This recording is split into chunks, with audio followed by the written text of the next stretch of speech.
El golpe de Estado es la violación y vulneración de la legalidad institucional vigente en un Estado por parte de un grupo de personas que pretende, mediante las fuerzas, sustituir o derrocar el régimen existente. El 24 de marzo de 1976, luego de que la presidente constitucional María Estela Martínez de Perón fuese derrocada, inició la dictadura más cruel y violenta de la historia Se argentina. podrá escuchar a Episodio continuación oscuro que la fue palabra eco del de la crisis excelentísimo mundial, señor presidente de la iniciada en Nación. Habla 1973, el a teniente general causa de la don suba de los Jorge precios del Rafael petróleo. Videla. Amparados en la doctrina de la seguridad nacional, al las Fuerzas pueblo de la Armadas nación llevaron argentina. adelante el autodenominado proceso de El país reorganización nacional, transita por una de las el cual etapas dio más lugar a una difíciles de su transformación historia. sustancial de la sociedad, el Colocado al Estado y borde la de la política en la disgregación, Argentina. la intervención de Para las ello, Fuerzas se Armadas valieron de la ha aplicación de un constituido plan la única sistemático de alternativa represión posible ilegal y de frente al un deterioro programa provocado económico por de el bases desgobierno, neoliberales la corrupción que y la atacó complacencia. la industria local y puso el centro de la economía argentina al sector financiero. Junto con la dictadura, se instauró un régimen represivo. Esta operación comenzaba con un trabajo de inteligencia que permitía obtener la información necesaria para concretar el secuestro de las personas indicadas como subversivas. Las detenciones ilegales eran llevadas a cabo por los denominados grupos de tareas, un conjunto de 5 o 6 individuos, miembros de las Fuerzas Armadas o Fuerzas de Seguridad que solían movilizarse en autos sin patente, fuertemente armados y con la seguridad de contar con las denominadas zonas liberadas. Esto significaba que la policía del lugar donde se produciría el secuestro no intervendría ante el posible llamado de un vecino o de las familiares del detenido. En junio del año 1975 fui secuestrada por un grupo civil y llevada a la escuela o escuelita de Famayá en las afueras de la ciudad de Tucumán. No lo puedo hacer. Generalmente, estos apresamientos se realizaban a altas horas de la noche y en los domicilios de las víctimas, aunque también los llevaban a cabo a plena luz del día, en la vía pública o en sus lugares de trabajo, donde los detenidos no eran registrados en ninguna dependencia, lo que los despojaba de sus derechos como ciudadanos. Una vez que ingresaban a los centros clandestinos de detención, eran llevados a la sala de tortura. Estas sesiones duraban varios días, y con ellas los represores no solo buscaban arrancar información a los prisioneros acerca de sus compañeros de militancia, sino también quebrar su resistencia, destruir su personalidad y aniquilar su dignidad. Con los ojos vendados y allí yo comienzo a gritar. A toda respuesta recibo un balde de agua fría. A las pocas horas me llevan a una sala, la sala de torturas, me quitan la ropa, me atan de pies y manos con cables y me comienzan a interrogar sobre el nombre de 8 personas que yo no conocía. Eran solo nombres. A la par mía había un médico donde me tomaba el pulso, y yo tenía muchas convulsiones, y donde él daba la orden de seguir. En ese campo fui violada 4 veces,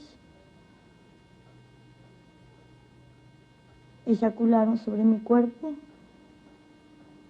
me humillaron, me despreciaron, me insultaron. Conocí el error. Fue una pesadilla. En una oportunidad me levanté la venda y encontré allí a muchas personas tiradas en el piso, con los ojos vendados, maniatadas y colgando un número sobre su pecho.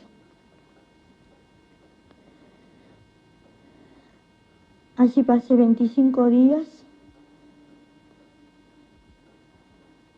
resignada a morir, sin entender qué es lo que estaba pasando.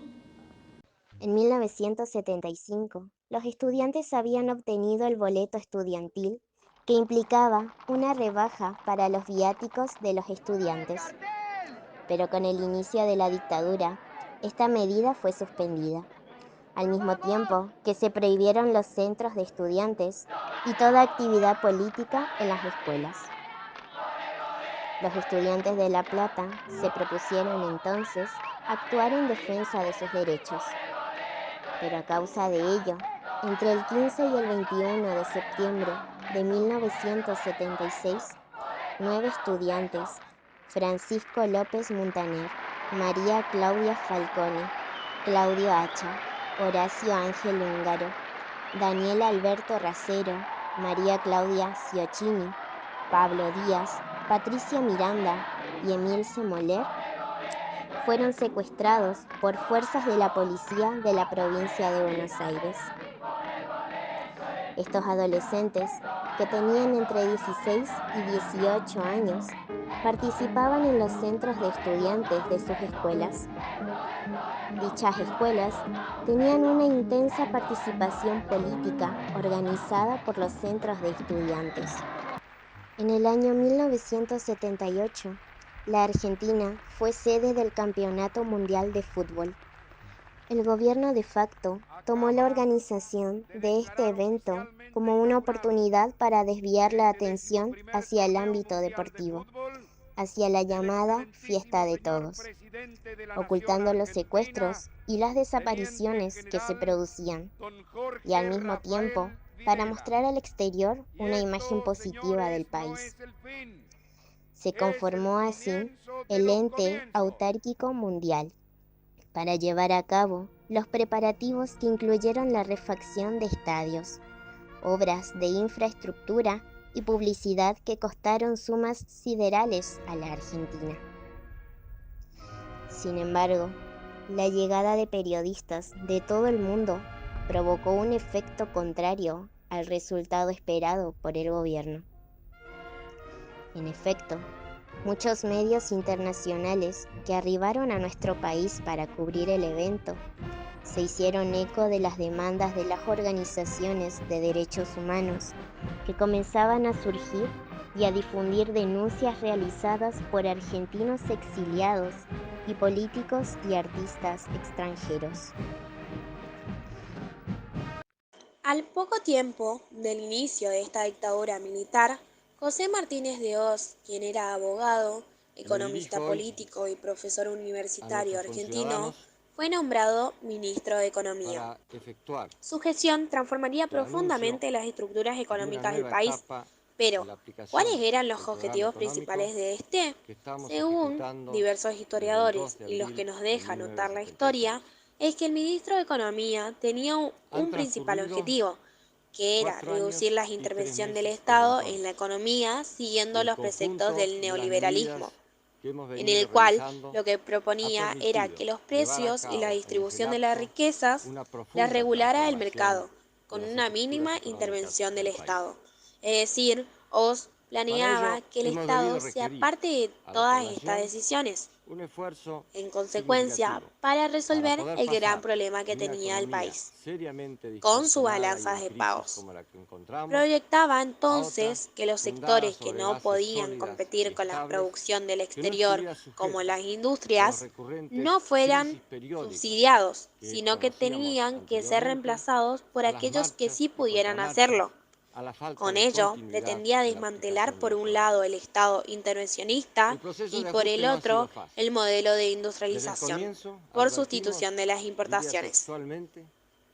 Dicho todo esto, el abogado concentraría estos objetivos, estableciendo el congelamiento de salarios, eliminando el control de precios, reduciendo los aranceles a las importaciones e incrementando los impuestos. Cabe aclarar que estas medidas puso al sector financiero en una gran situación ventajosa. Durante este periodo, el dólar para los argentinos era barato, por el cual esto favorecía a la compra de bienes importados y la realización de viajes al exterior, de modo que las exportaciones aumentaron, superando las importaciones. Con ello se produjo un desequilibrio en la balanza de pagos, que se resolvió a través del endeudamiento externo. Respecto a las cuestiones fiscales, OZ aumentó las tarifas e impuestos y disminuyó los salarios de los empleados públicos, lo que permitió reducir el gasto y aumentar los ingresos del Estado, que fueron asignados para la compra de armamentos y realización de las infraestructuras. Para finalizar con todo ello, las medidas tomadas por el ministro condujeron a una concentración de poder económico en las entidades financieras y a una gran crisis económica en el país. Madres y abuelas de Plaza de Mayo. Aún con la represión, la censura, la tristeza y el miedo imperante en nuestro país, algunas voces empezaron a enfrentar a la dictadura, casi en sus principios. Estas famosas voces eran las madres de los cientos de miles de desaparecidos, quienes se conocían ya que frecuentaban hospitales y juzgados para averiguar sobre algún nieto o hijo desaparecido. Ya en el año 1977, con la profunda tristeza que sentían, pero con todas las esperanzas y las fuerzas de ser escuchadas, estas mujeres decidieron organizarse con el objetivo de la aparición con vida de sus hijos. Al principio, estas se reunían en secreto, ya que, como escuchamos anteriormente, las reuniones estaban totalmente prohibidas. Pero luego, estas madres van a decidir que la Plaza de Mayo era e iba a ser el lugar donde harían escuchar sus reclamos. Si bien la policía no les permitía permanecer reunidas, por lo nombrado anteriormente, las madres se ingeniarían y comenzarían a dar vuelta alrededor de la pirámide de la Plaza de Mayo para poder permanecer sin inconvenientes. Y así surgen las rondas alrededor de la plaza desde 1977, que se realizaban todos los jueves a la tarde. Para identificarse, las mismas eligieron un pañal de tela, que luego se convertiría en pañuelos blancos llevados en sus cabezas. En este mismo año, las madres y abuelas, cansadas de no ser escuchadas, deciden publicar una solicitada en los diarios, con todos los nombres de sus hijos desaparecidos, lo que hizo que el gobierno viera sus actividades como amenaza. Así fue entonces como, en diciembre del mismo año, 3 de las fundadoras de este movimiento, Azucena Villa Flor de Vicente, María Eugenia Ponce de Banco y Esther Ballestrino, fueran secuestradas, llevadas a la ESMA y asesinadas. Pese a todo esto, las madres prosiguieron su lucha y encontraron apoyo en los medios de comunicación y en el Pacto por la Defensa de los Derechos Humanos. Algunas de ellas decidieron buscar a sus nietos e hijos que habían nacido en los centros clandestinos de detención y que habían sido entregados ilegalmente a sus familias de militares sin datos sobre su origen. Y así fue como estas grandes mujeres lucharon en esta época tan oscura y cruel de nuestro país. En el año 1987 se conforma el Banco Nacional de Datos Genéticos, que les permitió encontrar e identificar a 104 niños. Los demás, hoy adultos, siguen siendo buscados. Posteriormente, nos encontramos con la segunda etapa de la dictadura, un periodo en el que es declarada una segunda guerra, esta vez externa, contra el país de Inglaterra en 1982. Los jóvenes, considerados hasta ese entonces un enemigo por su favoritismo al rock, fueron convocados a colaborar con el régimen, puesto que, persuadiéndolos, permitieron escuchar libremente este estilo musical, con la intención de que apoyen la guerra. Pero este conflicto no era lo que la junta militar aseguraba como una supuesta victoria tras victoria. Fue más bien como otro método de tortura. Tras haberse declarado dos guerras e intentado manipular a los jóvenes para que pasaran de ser enemigos internos a cómplices contra el enemigo externo, la batalla cultural, diferente de la lucha armada, fue perdida por los militares. Así, el rock nacional creció como género ante la prohibición de la música cantada en inglés, y no apoyó la guerra, no permitió que se nos sea indiferente el dolor de aquellos que, obligados, pero con inmenso amor a la patria, fueron al frente de batalla, y que para siempre conservarán el título de héroes en nuestra historia. A raíz de esta situación, se convocó a elecciones generales para el mes de octubre de 1983, y de la mano de Raúl Alfonsín pudimos volver a la democracia. 2 años más tarde, en 1985, la Junta Militar fue juzgada, donde se consiguió que se haga justicia por los desaparecidos y por nuestra historia como país. Pero de esto hablaremos en mayor profundidad en el próximo capítulo.